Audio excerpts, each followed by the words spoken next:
करवीर तालुक्यातील शिंगणापूर इथल्या अनुराधा पाटील यांच्या घरात चोरी झाली होती।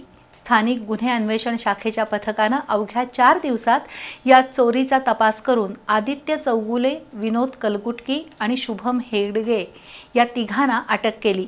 त्यांच्याकडून घरफोडीतील 8 तोळे वजनाचे सोन्याचे आणि 150 ग्रॅम चांदीचे दागिने तसंच रोख रक्कम असा 12.5 लाख रुपये किमतीचा ऐवज जप्त केला।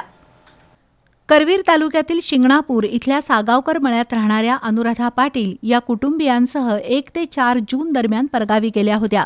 या कालावधीत त्यांच्या घरी चोरी झाली। टेरेसवरील दरवाजाचा कडी कोयंडा उचकटून चोरट्यांनी घरात प्रवेश केला आणि बेडरूममधील लोखंडी कपाटातून सोन्या चांदीचे दागिने आणि रोकड चोरून नेली होती। करवीर पोलिसांसह स्थानिक गुन्हे अन्वेषण शाखेच्या पथकाकडून या गुन्ह्याचा समांतर तपास सुरू होता। दरम्यान अंमलदार वैभव पाटील याला गोपनीय बातमीदाराकडून या घरफोडीतील चोरट्याविषयी माहिती मिळाली।